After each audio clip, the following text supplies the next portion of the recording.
ಮೊನ್ನೆ ಒಂದು ನಮ್ಮ ಹುಬ್ಬಳ್ಳಿ ಧಾರವಾಡ ಅಶೋಕನಗರ ಪೊಲೀಸ್ ಸ್ಟೇಷನ್ ಲಿಮಿಟ್ಸಲ್ಲಿ ಒಂದು ಮಗುವಿನ ಹತ್ಯೆ ಆಗಿತ್ತು. ಆ ಒಂದು ಪ್ರಕರಣದ ಆರೋಪಿಯನ್ನು ವಿಚಾರಣೆಗೊಳಪಡಿಸಿ ನಂತರ ಹೆಚ್ಚುವರಿ ಮಾಹಿತಿಯನ್ನು ಪಡ್ಕೊಳ್ಳಿಕ್ಕೆ ಹೋದಂಥ ಸಂದರ್ಭದಲ್ಲಿ ನಮ್ಮ ಅಧಿಕಾರಿ ಮತ್ತು ಸಿಬ್ಬಂದಿಗಳ ಮೇಲೆ ಹಲ್ಲೆ ಮಾಡಿ ತಪ್ಪಿಸ್ಕೊಳ್ಳಿಕ್ಕೆ ಪ್ರಯತ್ನ ಮಾಡಿದಂಥ ಸಂದರ್ಭದಲ್ಲಿ ನಡೆದಂಥ ಒಂದು ಸಂಘರ್ಷದಲ್ಲಿ ಅವನಿಗೆ ಗುಂಡು ತಗಲಿರುವಂಥದ್ದು. ನಂತರ ಹಾಸ್ಪಿಟ್ಲಿಗೆ ಅವನ್ನ ಶಿಫ್ಟ್ ಮಾಡಿದಂಥ ಸಂದರ್ಭದಲ್ಲಿ ಬ್ರಾಡ್ ಡೆಡ್ ಅಂತ ಡಿಕ್ಲೇರ್ ಆಗಿದೆ. ಸೊ ಅದರ ಮುಂದುವರೆದ ಭಾಗವಾಗಿ ಕ್ರಿಮೇಷನ್ ಆಗಿದೆ. ನಮ್ಮ ಮಗುದು ನಿನ್ನೆ ಪೋಸ್ಟ್ ಮಾರ್ಟಮ್ ಮಾಡಿ ಹ್ಯಾಂಡ್ ಓವರ್ ಮಾಡಿದ್ದಾರೆ, ಕ್ರಿಮೇಷನ್ ಮಾಡಿದ್ದಾರೆ. ಮತ್ತು ಈಗ ನಿನ್ನೆ ಈವ್ನಿಂಗು ಈ ಥರ ಪ್ರಕರಣಗಳಲ್ಲಿ ಸುಪ್ರೀಂ ಕೋರ್ಟ್ ಭಾಳ ಸ್ಪಷ್ಟ ನಿರ್ದೇಶನಗಳನ್ನು ನೀಡಿದೆ. ಒಂದು ಜಡ್ಜ್ಮೆಂಟ್ ಮುಖಾಂತರ ಈ ಥರ ಘಟನೆಗಳು ನಡೆದಂಥ ಸಂದರ್ಭದಲ್ಲಿ ಯಾವ ರೀತಿ ತನಿಖೆ ಮಾಡಬೇಕು, ಏನೆಲ್ಲ ಮುಂಜಾಗ್ರತಾ ಕ್ರಮಗಳನ್ನು ಮತ್ತು ವಿವರವಾದ ಕ್ರಮಗಳನ್ನು ಕೈಗೊಳ್ಳಬೇಕು ಅನ್ನೋಂಥದ್ದು ಭಾಳ ಸ್ಪಷ್ಟ ಒಂದು ಸೂಚನೆ ಇದೆ.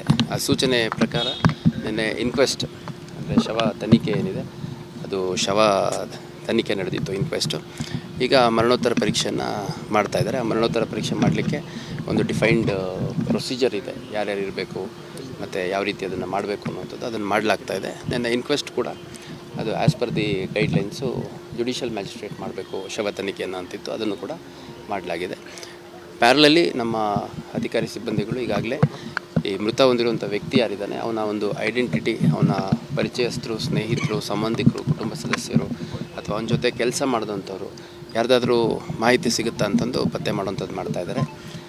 ಹೊರ ರಾಜ್ಯ ಸೇರಿದಂತೆ ಹೊರ ಜಿಲ್ಲೆಗಳು ಸೇರಿದಂತೆ ಹುಬ್ಬಳ್ಳಿ ಧಾರವಾಡ ಹೊರ ವಲಯಗಳಲ್ಲಿ ಕೂಡ ಇವನೆಲ್ಲಿ ಪಾಸಿಬಲಿ ಓಡಾಡಿದ್ದ ಅಂತ ನಮಗೆ ಮಾಹಿತಿ ಇದೆ. ಅಲ್ಲೆಲ್ಲ ಇವನ ಬಗ್ಗೆ ಹೆಚ್ಚುವರಿ ಮಾಹಿತಿಯನ್ನು ಕಲೆ ಹಾಕುವಂಥ ಪ್ರಯತ್ನ ಮಾಡ್ತಾಯಿದ್ದೆ.